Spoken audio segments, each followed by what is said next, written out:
할렐루야. 153 저녁교회에 오신 여러분들을 주님의 이름으로 환영하고 축복합니다. 오늘도 귀하고 복된 이 저녁 시간 하나님께서 우리 가운데 신실하게 일하시는 놀라운 은혜를 경험하기를 간절히 소망하겠습니다. 먼저 하나님의 말씀 보도록 합니다. 베드로전서 2장 1절에서 9절 말씀까지 보겠습니다. 베드로전서 2장 1절에서 9절입니다. 우리 같이 한 목소리로 다 함께 봉독하도록 하겠습니다. 시작. 그러므로 모든 악독과 모든 기만과 외식과 시기와 모든 비방하는 말을 버리고 갓난 아기들 같이 순전하고 신령한 젖을 사모하라. 이는 그로 말미암아 너희로 구원에 이르도록 자라게 하려 함이라. 너희가 주의 인자하심을 맛보았으면 그리하라. 사람에게는 버림바가 되었으나 하나님께서는 택하심을 입은 보배로운 산돌이신 예수께 나아가 너희도 산돌같이 신령한 집으로 세워지고 예수 그리스도로 말미암아 하나님이 기쁘게 받으실 신령한 제사를 드릴 거룩한 제사장이 될지니라. 성경에 기록되었으되 보라 내가 택한 보배로운 모퉁이 돌을 시온에 두노니 그를 믿는 자는 부끄러움을 당하지 아니하리라 하였으니 그러므로 믿는 너희에게는 보배이나 믿지 아니하는 자에게는 건축자들이 버린 그 돌이 모퉁이의 머릿돌이 되고 또한 부딪히는 돌과 걸려 넘어지게 하는 바위가 되었다 하였느니라. 그들이 말씀을 순종하지 아니함으로 넘어지나니 이는 그들을 이렇게 정하신 것이라. 그러나 너희는 택하신 족속이요 왕같은 제사장들이요 거룩한 나라요 그의 소유가 된 백성이니 이는 너희를 어두운 데서 불러내어 그의 기이한 빛에 들어가게 하신 이의 아름다운 덕을 선포하게 하려 하심이라. 아멘. 어린 아이들은요, 뭐 라면이라든지 이런 햄버거라든지 그런 패스트푸드를 참 좋아합니다. 저희 하소미도 어느 순간인가 용돈이 생기면 어디든가 호로리 사라져요. 그러면 반드시 편의점에 가서 이렇게 삼각김밥 아시잖아요. 삼각김밥이랑 이렇게 뭘 사들고 핫바랑 그런 것들을 사들고 와서 먹더라고요. 뭐 어린 아이들뿐만이겠습니까? 저도 뭐 패스트푸드 뭐 이런 것들을 참 좋아하죠. 그런데 좀 나이가 많으신 어르신분들 같은 경우에는 이런 패스트푸드라든지 아니면 편의점에서 먹는 음식들을 별로 좋아하지 않으십니다. 그죠? 좋은 음식을 먹으라고 우리들에게 권하시잖아요. 패스트푸드가 가성비가 좋고 또 입에도 맞는데 먹지 말라는 이유가 무엇이 같습니까? 건강 때문이라는 거죠. 어린 아이들이 패스트푸드를 많이 먹으면 성장에 문제가 생긴다는 것이죠. 지속적으로 섭취를 하게 되면 건강에도 치명적인 문제가 생길 수 있다는 겁니다. 먹는 음식이 이 어린 아이들에게 성장과 발달에 아주 중요하기 때문이라는 것이죠. 어른도 마찬가지입니다. 무엇을 먹느냐, 얼마나 먹느냐, 어떻게 먹느냐에 따라서 건강이 좌우가 됩니다. 과거에는 뭐 먹을 음식이 없어서 문제였지만 요즘에는 너무 많아서 문제지 않습니까? 많이 먹고 좋지 않은 음식을 무분별하게 섭취하기 때문에 성인병이라는 그러한 병들이 발병하게 되지 않습니까? 그래서 성인들도 음식을 잘 조절해야 되고 절제해야 되고 좋은 음식을 골고루 그리고 적게 먹으려고 노력해야 된다는 것이죠. 자, 이것은 육체뿐만 아니라 영혼에도 해당되어지는 말씀입니다. 하나님의 말씀을 잘 먹어야 영혼의 건강이 보장되어지는 거예요. 여러분, 좋은 음식, 좋지 않은 음식을 먹는 영혼은요, 여러 가지 문제를 경험하게 됩니다.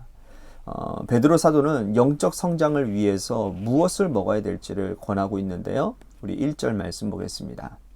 그러므로 모든 악독과 모든 기만과 외식과 시기와 모든 비방하는 일을 버리고, 자, 악독, 기만, 외식, 시기, 비방하는 말.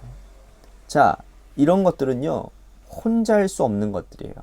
이건 다 상대방이 있어야 할 수 있는 것들입니다. 시기하고 비방하고 외식하는 것은 달콤하고 짜릿합니다. 남을 시기하고 비방하고 뒷담화하는 순간 즐겁고 재미있어요. 그런데 그 과정을 통해서 자신의 영혼이 상하고 있다는 사실을 우리는 깨달아야 됩니다. 그 과정은 짜릿하지만 돌아와 생각해 보면 허무하고 공허한 거예요. 내가 오늘 무엇을 하고 살았나? 내 입으로 남을 원망하느라 내 영적 성장을 위해서는 아무것도 한 것이 없다. 내 하루를 돌아보면 어제보다 성장하고 나아진 것이 없음을 발견하게 된다면 여러분 얼마나 허무한 일이겠어요. 누군가를 비방하고 욕하는 것은 그 자체로 내 영혼을 침식시킨다라는 사실을 우리는 꼭 기억해야 될 것입니다. 그러면 영적 성장을 위해서는 무엇이 필요하냐? 2절 말씀 보십시오. 갓난아기들 같이 순전하고 신령한 젖을 사모하라. 이는 그로 말미암아 너희로 구원에 이르도록 자라게 하려 함이라. 베드로는 말씀해요. 신령하고 순전한 젖을 사모하라. 순전하고 신령한 젖은 두말할 것 없이 무엇이겠습니까?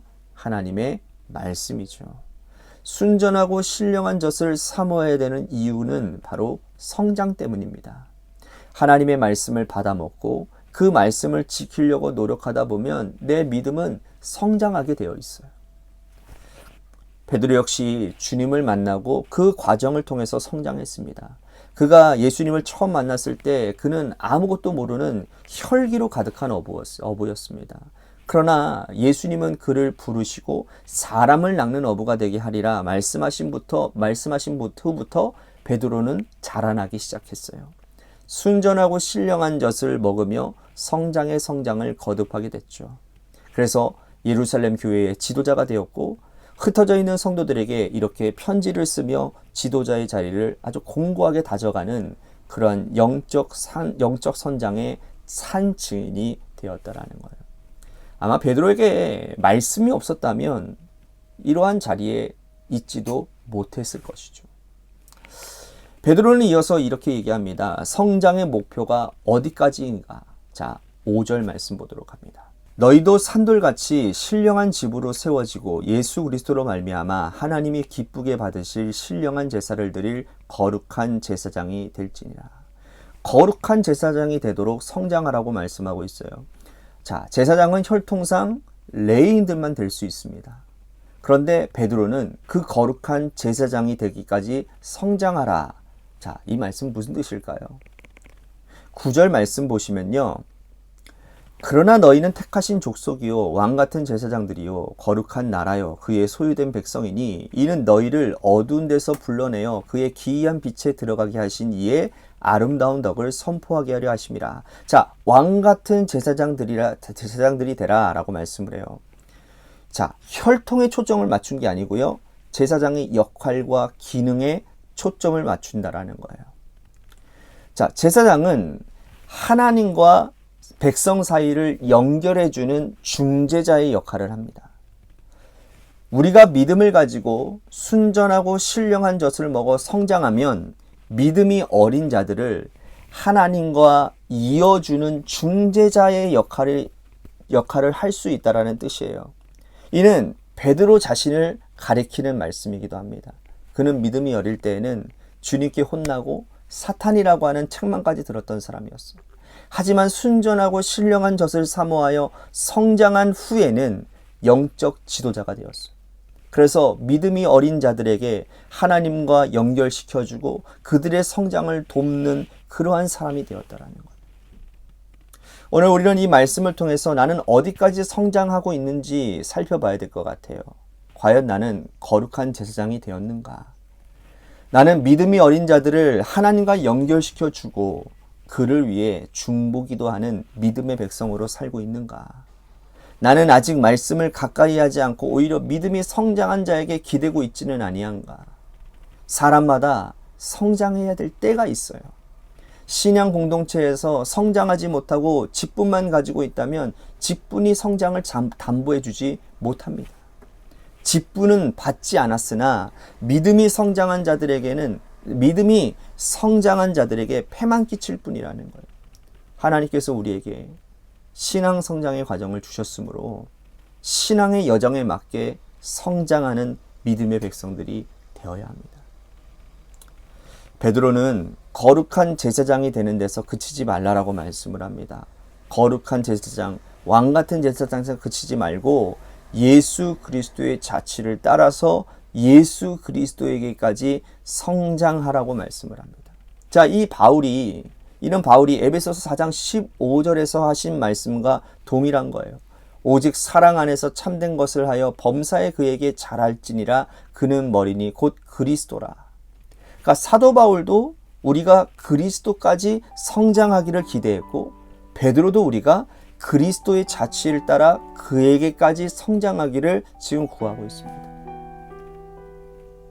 우리 믿음의 목표는 예수 그리스도까지 성장하도록 우리는 달려가는 사람들이 되어야 될 줄로 믿습니다. 오늘 말씀 생각하면서 우리 같이 기도했으면 좋겠습니다.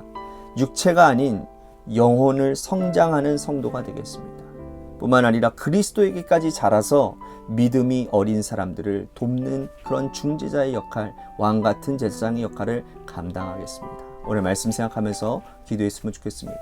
또 한 가지 우리 교회를 위해서 간절히 기도했으면 좋겠습니다. 우리 교회 공동체가 이웃의 중간다리 역할, 중재자의 역할을 감당하여 정말 죽어가는 영혼들, 힘들고 어려운 영혼들의 다리가 되어지고 하나님을 이어주는 그러한 중재자의 역할, 왕같은 제사장의 역할을 감당하는 그런 교회가 되게 해달라고, 또한 재개발 가운데 놓여져 있는 교회를 위해서도 여러분 기도해 주시기를 바랍니다. 또 한 가지 우리 같이 기도할 것은 지민석 형제님을 위해서 기도하도록 합니다. 이제 오늘부터 이제 검사가 시작되어지는데 수많은 검사 가운데 하나님의 은혜로 하나님 잘 이겨내게 하시고, 또한 완치케 되어져서 하나님께 영광 돌리고 하나님께로 다시 돌아오는 놀라운 은혜가 있게 해달라고 우리 같이 기도했으면 좋겠습니다. 마지막으로 여러분들의 삶의 자리와 여러분들의 자녀들을 위해서 기도하시다가 시간 돌아가시기를 바랍니다. 노래 끝날 때까지 우리 같이 합심하여 기도하도록 하겠습니다. 기도하시겠습니다.